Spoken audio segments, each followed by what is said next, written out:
Hi, everyone. This is Michele Graglia. This is Marianne Hogan. Hi, I'm Adrian McDonald. I'm Katie Asmith. Hi, this is Anthony Gasals. Hi, my name is Meg Morgan. Hey, it's Jordan Trofe. This is John Ray. This is Ryan Van Duzer, and you are listening to the Gotta Run Racing Podcast. Hey, everybody, I'm Norman. And I'm Jody. And this is another Gotta Run Racing Podcast. We're on a roll these days. Well, we're banging off what happened at Black Canyon. We sure are. It's been a lot of fun so far. And how's your training going for Slovenia? Not bad, not bad. I'm looking forward to doing some more outdoor running, but we just got, about 10 centimeters of snow yesterday and more on the way, and I'm being a complete wimp this year and doing lots of treadmill training, but working on my mental game, So you would rather run on the treadmill than minus 20? You've been trying to get me to admit this for a while now, because I used to say minus 20. But yes, I would. I will admit that. I would rather run on the treadmill than in minus 20. Yep, it's official. Well, this is what happens. We get older. I don't know what it is. I'm feeling the cold more now. We get older, we get colder. Hey, I like that. All right. So back to our Black Canyon series. Who's on the podcast today? Well, today we have Lauren Puretz. She's a 40-year-old OBGYN living in Colorado Springs, Colorado. She's been running ultras for a few years now, and her name's usually in the mix. She's had a 5th place finish at Bandera in 2021. She was 7th at Black Canyons in 22, and 4th at last year's Javelina Jundred. She's also a member of the Colorado Aravaipa running team, and she actually is in very good company in that she won the Sawatch Ascent 50K outright last year in Colorado. And who's the only other woman to do that? Some woman named something? Yes, Courtney Dauwalter. Oh, wow. That's good company. Absolutely. She earned her golden ticket to Western by placing 3rd at Black Canyon very recently. So stick around. Stick around. We got lots more to talk about. Here is Lauren coming up. Welcome to the podcast and welcome to Canada, Lauren. Yeah. And big congrats on earning that Western States ticket at Black Canyons. Insane. Just insane. Did you hang up the big check on your wall yet, or? Not yet. I have to. I have an area where I think I'm going to put it, but I'm trying to decide if I put it more front and center in my closet or bedroom or something for the motivation for the next little bit, or if I'm going to put it kind of in by my treadmill. So we'll see. Ooh, I like that idea. That's inspiration. Absolutely. We ask everyone who has a golden ticket what the reaction was when you brought it on the plane, if you flew. I flew, but I had a girlfriend who was driving back. And since I figured it was going to be a big pain and they offered, I didn't have to carry it through the airport because she drove it back for me. Oh, love it. Love it. Yeah, I know. I was kind of almost like sad. I was like, this is going to be funny to walk through the airport with this. I can't wait to. But then when she offered, that's probably the better idea. Yeah, you don't want it to get bent or anything. Right? Yeah.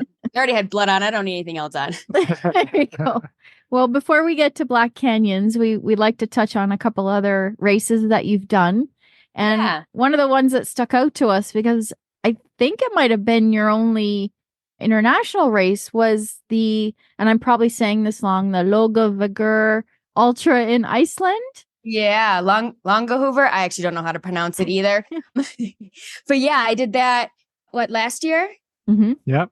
Yeah, which was more of I wanted to go to Iceland. And so if I sign up for a race, then my husband has to go. So I was like, I signed up for a race. Now we're going. So that was why I originally signed up for it. But it was a really hard race I think it was actually, I don't think it had much elevation gain. If not, it was quite I don't know. I think maybe net negative, Okay. but it was so much loose rock. So a lot of sliding, volcanic rock, which even touch it and you've lost a chunk of your hand. Yeah. So the fear of falling was really high. Ooh. It had a lot of river crossings, which I was thinking that was good practice for Black Canyons. And it was like really steep down or really steep up. They don't really do the whole switchback thing. Right. So it was kind of, it was way more difficult than I anticipated and suffered a bit. I bet it was stunning though. But oh yeah, absolutely beautiful. After you pass the sulfur hot springs area, which was intense odor. But after that, it was just incredible, which was cool. I think it's actually a through hike. Like that trail is a through hike. Oh. Yeah, because they have to shuttle us up. It's like a 4-hour, no, maybe 3-hour shuttle ride up to the start. Wow. Yeah. So you're on a bus for a long time. Those kind of buses that go through rivers as you're going up there. So that was it was a rocky ride up, a long rocky ride up. And then you run basically back to kind of where the trail ends, I suppose. But I think it's a pretty popular through hike. Wow. Huh. Yeah. Did you stay and vacate in Iceland? We did. Yeah. So we got there, I want to say the Tuesday before.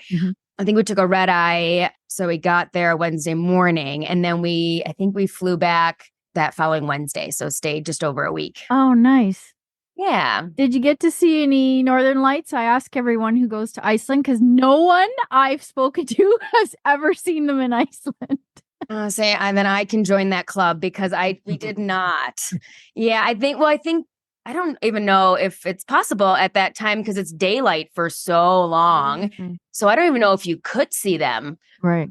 But I feel like, I don't know. If you could, it would have been between the hours of 2:30 to 4:30, which is when it's actually dark. We were asleep at that point. But yeah, so we didn't. We were there when the volcano erupted. Ooh. So the first one, not the current one. Right. We were there during that. So that was kind of cool to see. Wow. Yeah, it's pretty scary what's happening over there, actually. Yeah. Yeah. I know. We did, of course, the whole Blue Lagoon thing because I do the tourist thing. And we just gotten off the plane. It was like going to be our first thing. And of course, I had to get my run in. And so my husband, we went with another couple. They drove there and I was like, drop me off here. This is the exact mileage I need if I run to the Blue Lagoon. And so I saw some report that road that is now wiped out by lava. And I was like, that's kind of scary to think. I was there not that long ago and now it's all destroyed, which is terrifying. Yeah, but it is. It is. What made you choose this race? The Iceland one? Yeah. I just called it the Iceland one. I don't know. I think it was just somebody must have posted something about it at some point in time or got an advertisement.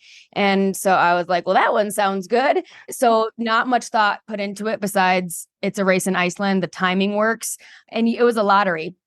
So I had to get up like at 4 a.m. to be able to put my name in at that time on that date and then find out a couple weeks later whether we got in or not. My girlfriend ran it as well. And the husbands, they didn't really crew because you couldn't, but they were there at the end. And so we had to see if we got in. So then it was, all right, if we get in, I guess we're going. So not much research was done. It was more of a, we'll do something there. And then hopefully this race works out. Nice. How was it racing with this international field now? Yeah. Well, it's weird because you just don't know any names, right? Nobody knows you. Yeah. And so I had like looked up like the course record and the girl who has that, and she was running it again. And I was like, all right, so I'll try to be in her range. I don't even know how to pace this thing. And then find out later she's on the Iceland national track and cross country team. And I was like, oh, that was a lofty goal. And she took off and left me in the dust.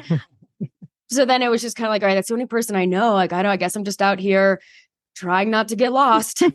So yeah, it is kind of weird. Like when you don't really know anybody as far as history or where to go or where, because I use other people as kind of a pace for me. Okay, I think this person's going to run about I'll try to like stay with them, especially early in a race. So I don't want to have to think too much. And it's like, all right, just stay with this person because we're probably going to be doing about the same and then go from there. But I was like, all right, well, now it's just don't get dropped too much.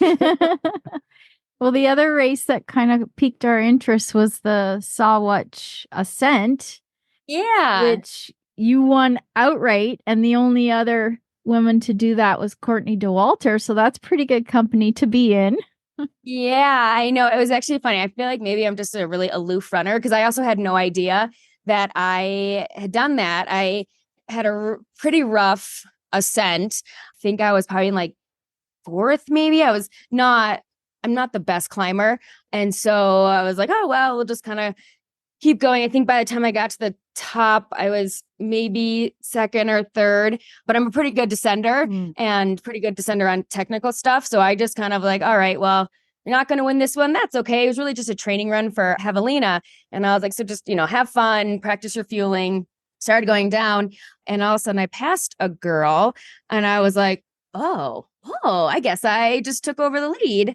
And so I just kept on going. I'm trying to remember where it was. The last aid station, maybe it was like 5 miles out. And some guy told me he was Jeff. I think his name was Jeff. Jeff is right up there. You can get him. And I'm like, why are you telling me about Jeff? I don't know Jeff. I don't know why you would tell me that. Okay. And so I'm just going along. And then I don't know, maybe a mile or two later, I had passed him. And I was like, oh, this must be the Jeff they're talking about. Okay. I keep going. I fell pretty hard. Oh. And so I was then trying to like just limp my way down the rest of the technical until we got to the road. And then the end of the Sawatch Ascent is up a road. It's really steep and really long, just a road with cars going on it back to get to the starting point. Yeah. And I would have jumped in. If any car would have offered me, I would have jumped in. It was so miserable that last little bit. And then came across the line and they were like, congrats. And then they told me that stat, like the only other person to have won outright was Courtney. I was like, cool. Why are you talking about Courtney? Like, and they were like, do you know you won outright? And I was, oh, sweet. Like, I just thought I had passed that girl and I was pretty stoked about it. So yeah, apparently I'm just a really aloof runner at most points of as I go along. But yeah, so it's kind of cool. They told me that stat at the end and I was definitely confused, but yeah, she's a legend. So just even to be in the same sentence as anything with her is pretty awesome. Oh my gosh, that's hilarious. It would have been funny if you came up across Jeff and said, hi, Jeff. Bye, Jeff. I know, right? Yeah. And he'd be like, who are you? Yeah, I know exactly. I'm like, why'd you know my name? Oh my gosh, that's funny. Now you're also a member of the racing team from Aravaipa, Colorado. Yeah. How did that come about? I have a couple acquaintances who are on the team and just seeing their posts and seeing, it just felt really cool. Like they would get together for runs and kind of planning runs. And I'm a very, very social runner. I semi-joke that I'm a codependent runner and that I will wake up at any time and drive any distance just so I can run with people. I have a very hard time getting myself motivated on my own, especially to then get to work on some sort of time. So I was like, oh, I want to join those runs. Like I want to be included in that and have more of a kind of community to join.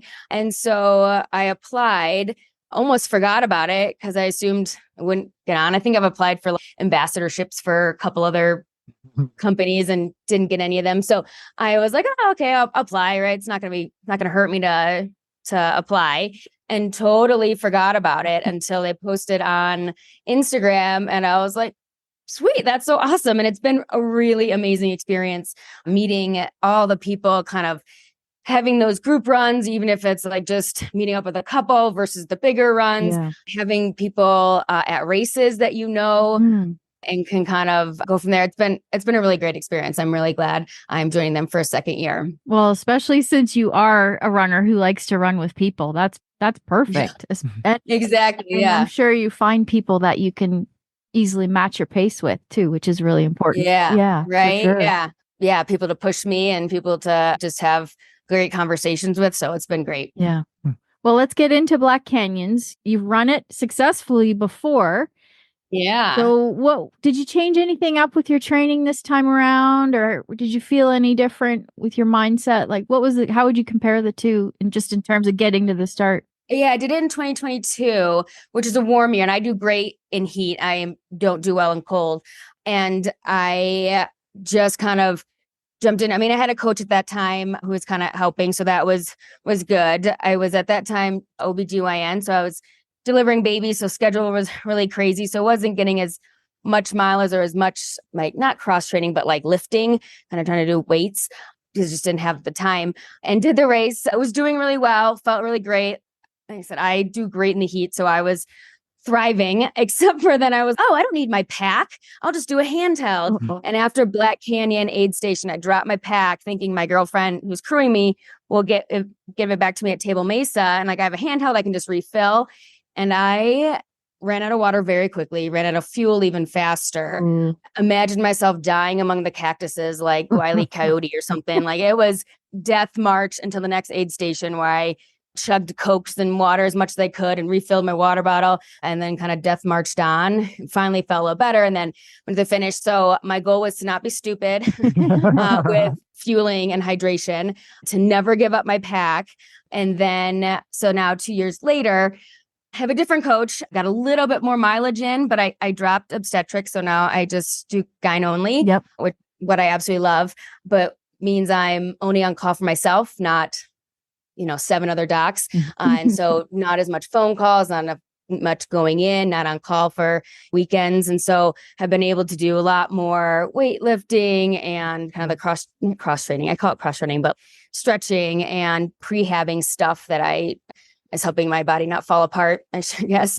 And then I think the big other stuff. Yeah, having a second pacer was huge. Like I said, I'm a social runner. So for me, having pacers is really helpful. So having a second pacer, which then even got to be for 20 miles, 19 miles, and then the last 11 miles. So having a pacer for longer was the other big change I made. Right. And upping my fuel. I mean, I don't even know what I was doing. Probably a couple hundred calories an hour. I don't even know what carbs, because we're even looking at that now. And now going up to trying to get at least 70 to 100 carbs an hour. That was the 2 big changes. Wow. The cold, I was really nervous about the cold because my hands, I have really bad Raynaud's and my hands go numb. And so when my hands go numb, I can't get my fuel. I can't do anything. I'm pretty useless. And so I was really worried about that start. The delay, I guess, let it warm up a bit for me. So that was good. Yeah. I kind of threw up breakfast and then a second breakfast. But besides that, it was nice that I got that kind of time for me to warm up, for the temperature to warm up was a huge change that helped. So the delay, we spoke to Rachel and Becca, and believe it or not, they both went back to bed, which kind of blew our minds.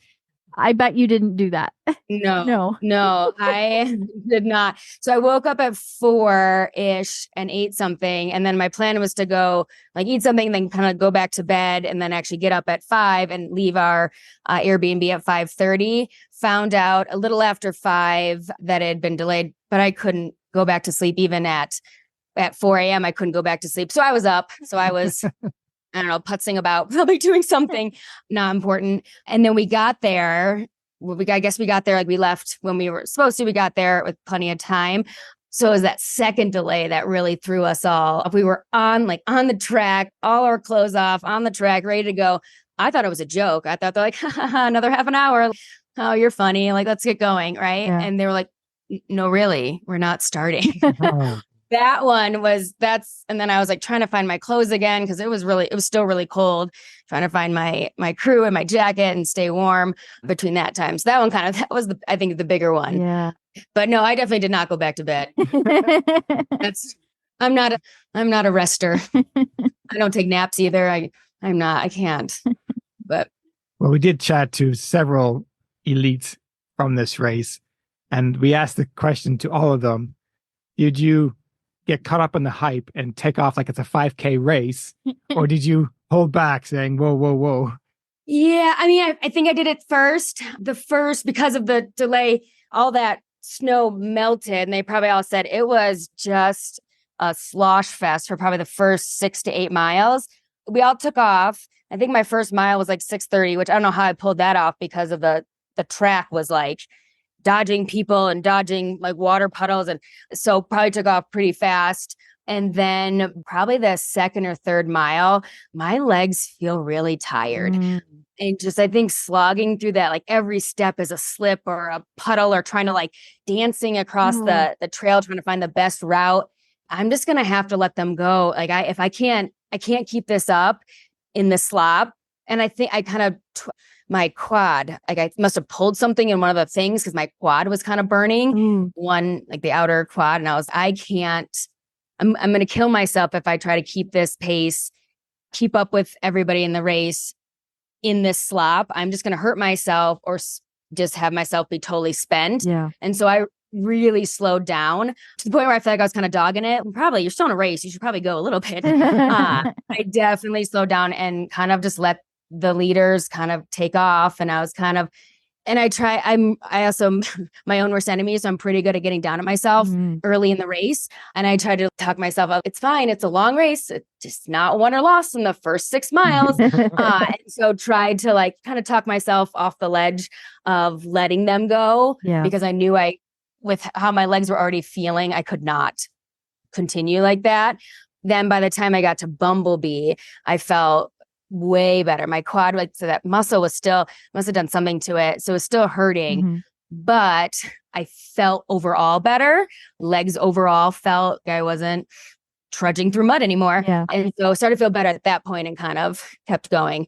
I think picked up a little bit there. I was kind of shocked. I had broken down my splits into like what I wanted to do, what I thought I could do, Bumblebee, and then from Bumblebee to Black Canyon to finish. And I was actually pretty shocked because my goal to get to Bumblebee was about 220 to 222.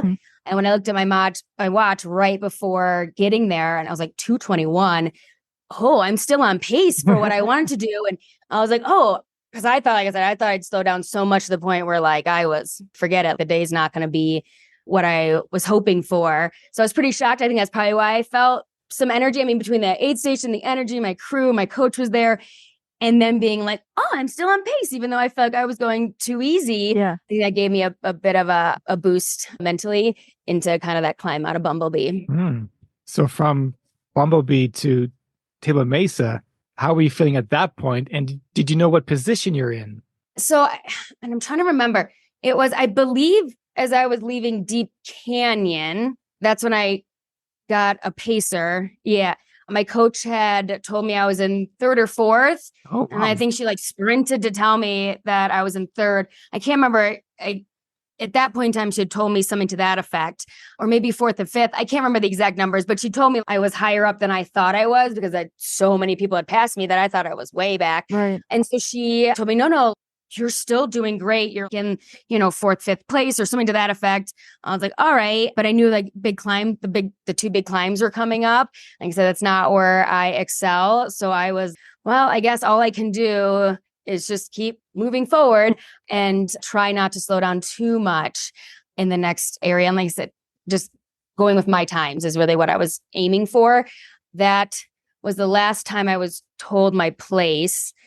I guess I passed Heather Jackson at one point. In hindsight, I think I remember in the moment, I didn't realize it. Wow. But in hindsight, I'm like, oh yeah. Because I had turned her and I was, are you okay? Do you need anything? And she just kind of nodded and I kept going. And then I realized, that's who I was talking to. So, so then I guess, I didn't realize that I had moved up at that point into 3rd. Wow. I believe. Yeah. That's where you did it. So do you like chasing or being chased? Oh, it's a good question. I like chasing, I think, especially if I can see them. I like chasing. What I find really frustrating, especially on like trail runs, you can't see people. They may not be that far ahead of you and you can't see them because of trees or bends in the trail. And so I find that part hard. But if I see somebody, I am just, my goal is to get to them. Right. So that sets like mini goals into obviously the big goal of the race. And so I like those mini little challenges. So, and I don't like running scared. So feeling chased. In fact, I think that's why my crew didn't tell me where I was, is because if they would have told me, I probably would have been like, it's all right. 4th is okay. Just get 4th. That's cool. Because I think that feeling chased, that feeling nervous, that feeling, this is mine to lose, is mentally draining for me. And so they just tell me this far to the end, keep going. The faster you go. So they always say the faster you go, the sooner you'll be done. I'm like, yeah, okay, you're right. Let's do that. So definitely. I think chasing, especially if I can see somebody. Yeah, because our Canadian was coming on your heels pretty hot, Kat Drew. Yeah. I think the second to last climb, I think it was the last climb, I started to get kind of dizzy. And I was, I need to get some salt tabs in me. And I know I had shoved some in my belt someplace.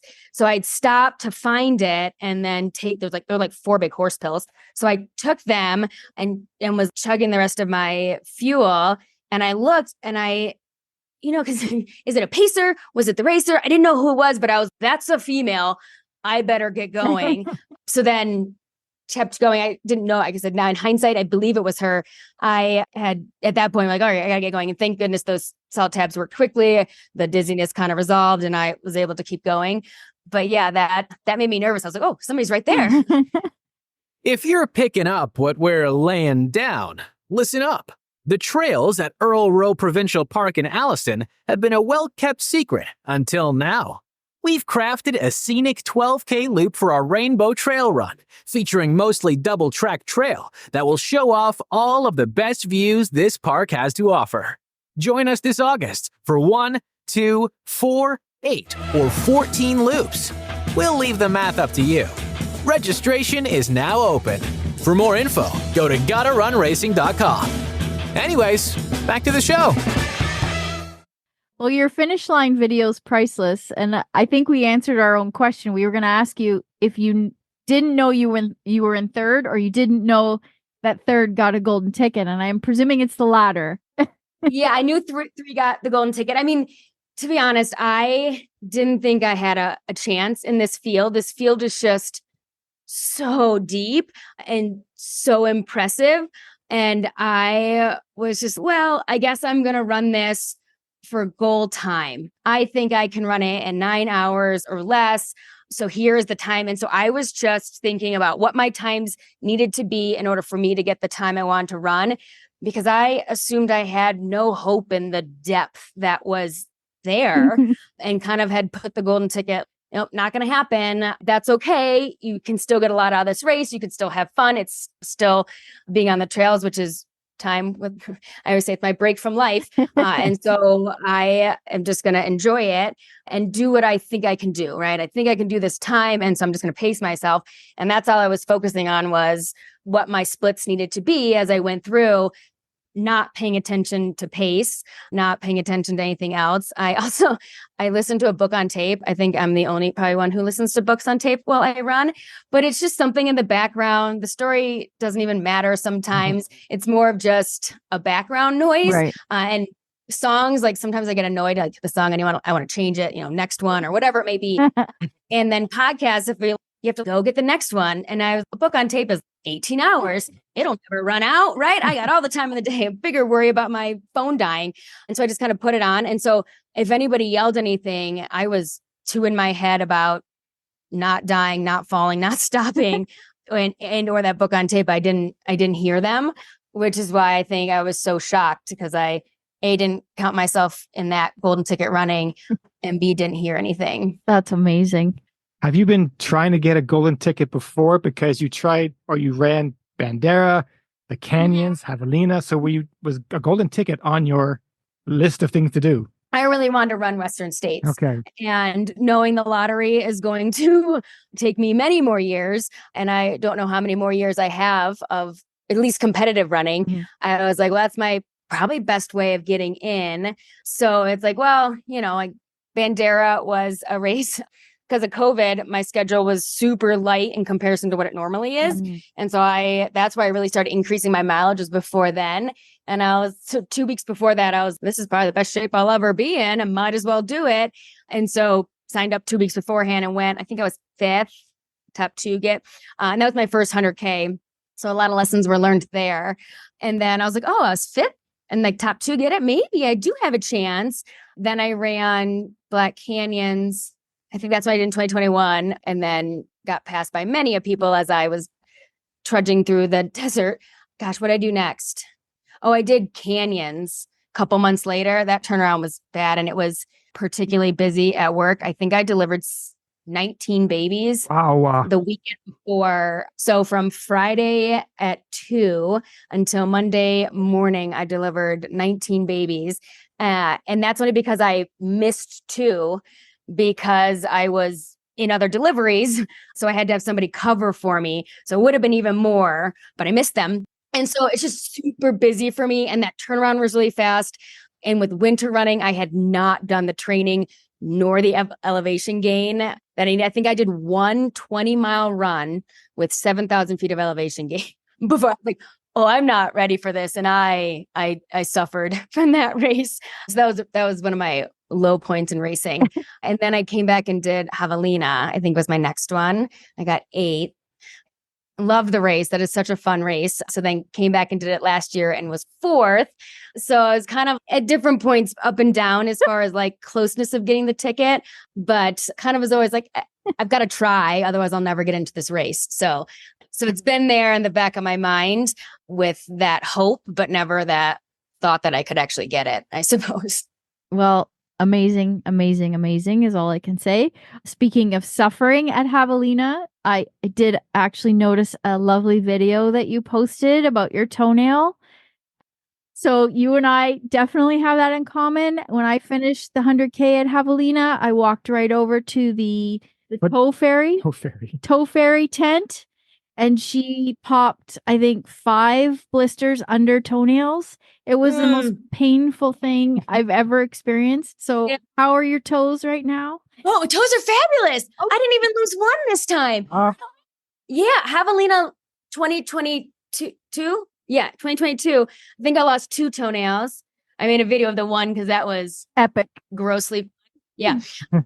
And then last year, so 2023, I think I only had 4 surviving toenails, or maybe 5 surviving toenails. I remember my girlfriend's like, let's get a pedicure. And I'm not paying full price. I got half the amount of toenails. I lost so many toenails that race. I also wore the Ultraflies for the very first time on the start line. So that was probably a bad idea. Probably not the best idea I did there, but so that was probably why I lost so many. But this time, not toenail is even damaged. Amazing. I know. Wow. So that's a first.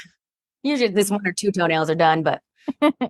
Now come June, you're going to be towing the line against Becca and Rachel again, plus a bunch of other women, including our own Canadian Prissy Forgy, which you have to watch out for. Yeah. And you're in the mix. How is this experience going to be for you that you finally get to Western States, taking on these incredible women? I think I'm still in such disbelief that it's actually happened.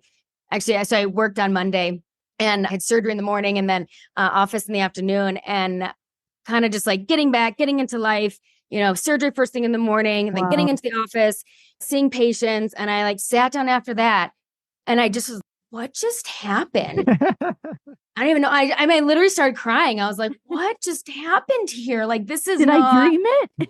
Yeah. Like, I think I texted my old coach. I texted him and I was probably used some expletives that I won't say, but I was, did this happen? Am I dreaming? What's going on? Like, tell me if I'm making this up. And he had some wonderful words of encouragement or reflection, I suppose, in the race. And so I think I'm still like, and then it's been so busy the rest of the week at work. So I haven't had time to really imagine, but I kind of am trying to think of, do I go into the race and try to be, or do I just go to like soak it in? Right. Yeah. Just, I don't know. I don't, no pressure. I don't know which one I want to do. Do I just live it up, soak it in, see what I can do? Or do I try to be really competitive? And I haven't decided yet. So we'll see how training goes. Perhaps it'll all unfold in the first climb. Yeah, I know. Oh, I'm looking at that. Oh. My weakness. I think a lot of uphill treadmills are in my future. I think that Western is sort of like Boston for the every runner. Yeah. The achievement of actually qualifying for Boston and all the effort that goes into that. When you get to Boston, you can't race Boston. The course is not designed to get a PB at Boston for the average person. So go and enjoy it and see what happens, see what unfolds. Right. As opposed to going in with all this pressure that I got to place top 10. Right. You just soak it in. Yeah, I know. I guess it worked for Black Hand, just to have a time and race my race on what I think I can do. And the rest of it will happen or not happen, because I can't control what other people do or the weather or the this or the that. But if I go in with a realistic expectation of what I think I can achieve, and I just aim at that and not worry about any other noise, then then yeah, it'll be a good day regardless. So that's, I think what I'm probably going to do is kind of similar to Black Canyons, go in, running my own race, trying to push myself to what I think I can accomplish and enjoy the rest of it. Awesome. And you have also a busy running schedule ahead of you. Are you going to be now changing things around? Yeah. I met up with some people in Boulder last night. I just kind of celebration of golden tickets and whatnot. And they're like, "Oh, what are you racing?" And I planned a whole schedule. In fact, I wanted to run the San Juan Solstice in Lake City. And I'm on the wait list for it, which is the weekend before. And I was like, I should probably withdraw my name from that, because I have a whole schedule of what I was going to do. I did a road marathon in June. Yeah, Grandma's in June in Duluth. And I guess did pretty well for 40 and over. And so I was invited to the Masters Road Marathon World Championship race in Australia. So I was like, maybe I'll do that. And now it's in September. I was like, I don't know. I have to rethink my whole schedule and calendar things that because I signed up for stuff, not assuming that I wouldn't be in Western states. So yeah, I know I have to talk to my coach about what I should do and not do and go from there. Amazing. Well, I do want to touch briefly on the fact that you are a gynecologist. Yeah. And we briefly chatted with Rachel about the issues she faced postpartum. Yeah. Now, you're 40, I'm in my early 50s. When I was looking for a program for women in perimenopause or menopause, it was really hard to find. And I talked to my girlfriends about it, and we're all kind of going through so many changes, especially in peri. You don't even realize it's happening. At least I didn't. I didn't connect the dots with how it was affecting my training. Yeah. And I'm wondering, you must have women that are active and in dealing with endurance sports that are finding these challenges too. And have you been able to kind of guide them, considering that you are an endurance athlete yourself and you're not probably there yet, but you're approaching it? Yeah. I'm really curious because it's not something that's really, I think, that hasn't been talked about enough or given them enough of a strategy. Yeah. If you know what I mean? Yeah. I mean, my practice is shockingly not full of a lot of athletes. I don't think many of my patients even know that I run. So I don't have like a ton of runner specific patients that I kind of guide through this. I can think of one who's a competitive runner and kind of doing that. So not a ton of actual patient experience, but one of the reasons I love gynecology, it's always been my goal to just do gyne only. I like delivering babies, but I don't really. And so, but gynecology, like if I could be, I would be a sex ed teacher in a heartbeat. I'd get fired in about 4 minutes, but that would be my dream. It's just, I think education and knowledge is utmost importance. And so being gyne only, I've had the ability to kind of tailor my kind of education a little bit more and just join the North American Menopause Society, because that's a passion of mine that we don't talk about it. It's kind of tabooed. And so how do you know what you're even going through if you don't even know what to expect? Because no one talks about it. And, yes. And not to mention, not to get like preachy here, but not to mention the just misinformation about hormones and hormone therapy, and for good or for bad, the misinformation out there on that is really dangerous and unfair to women, to be quite honest. First of all, that there isn't research on it is unfair. The fact that it's not talked about or it's dismissed is unfair, and we deserve better. And so that's why I've kind of delved into this North American Menopause Society, informing myself as much as possible so I can be out there for women to come to. And so they don't feel dismissed.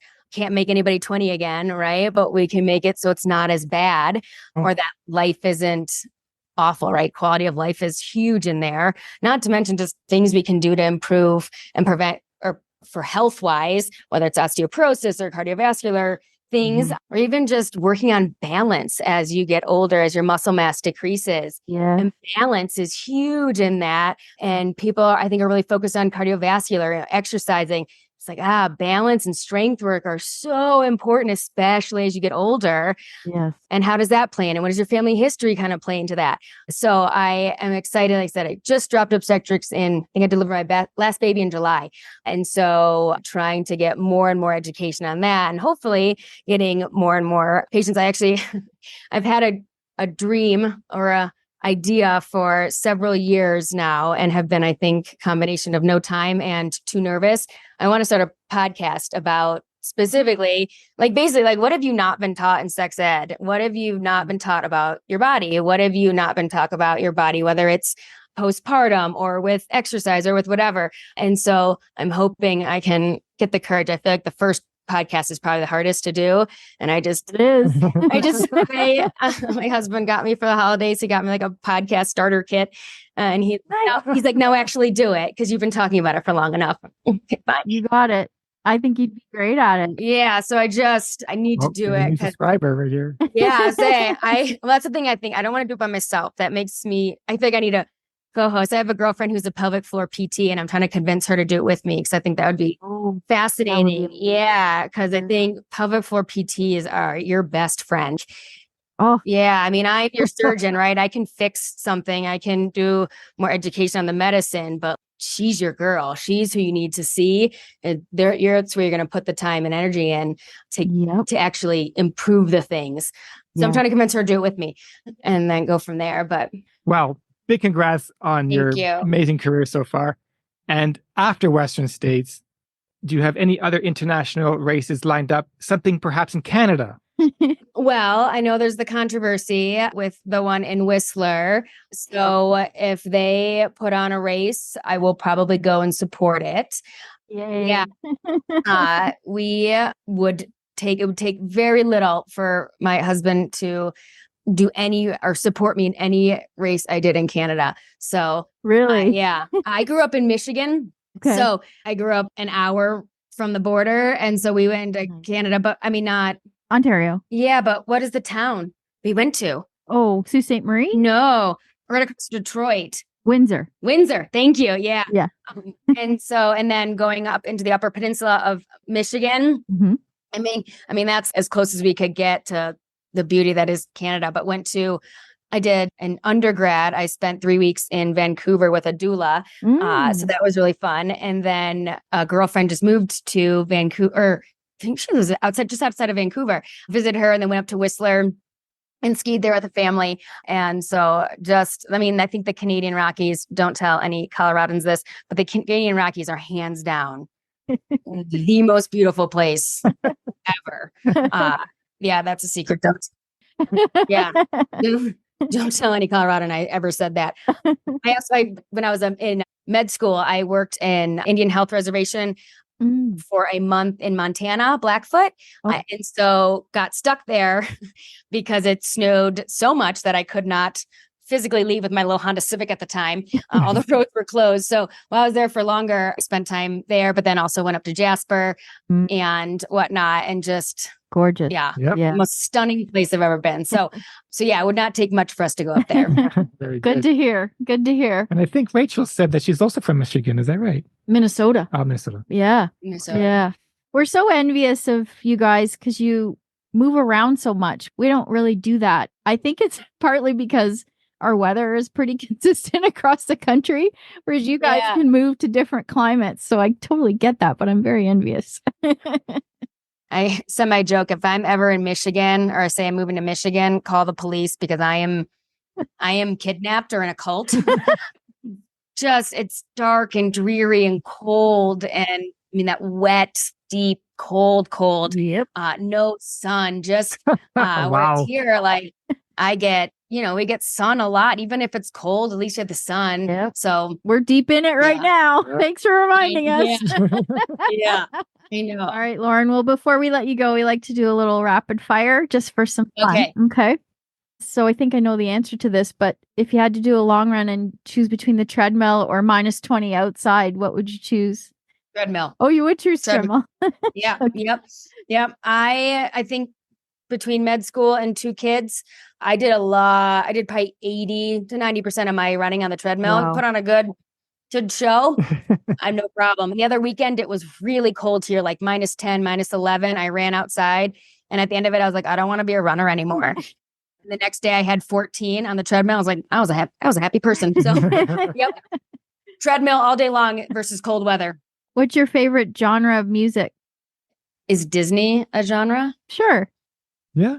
If I can sing along to it or dance along to it, that's what I want. So Disney's like one of my favorites. Favorite ice cream flavor?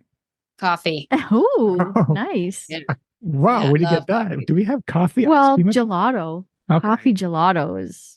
Yeah, even better. Would you rather be a professional writer, painter, or musician?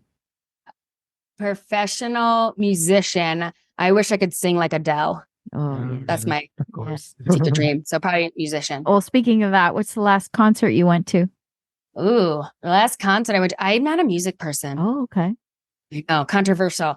I fall asleep at every concert I've ever been Oh to. my God. I mean, even like comedians, I fall asleep. Like Yeah, there's many I people can see that. that would be like, Yeah. I'm like falling asleep. The last concert I went to, I believe is actually country, probably in 2013. Oh my God. You weren't kidding.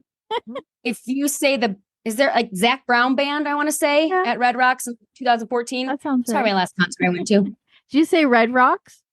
Yeah, Oh, the Red Rock Theater up in Golden. yeah. I love that place. That's amazing. Yeah. Very cool. Okay, Norm. Pick a superpower you'd like to have. Ooh, invisibility. Yeah. It's a popular That's a one. good one. Mhm, Good yeah. one. Well, this has been awesome. Thanks for your time, Lauren. And you're going to start your podcast soon, right? Yeah. Okay. I actually opened up the podcast kit that I got for the holidays this morning. Okay. So I'm moving in a positive direction.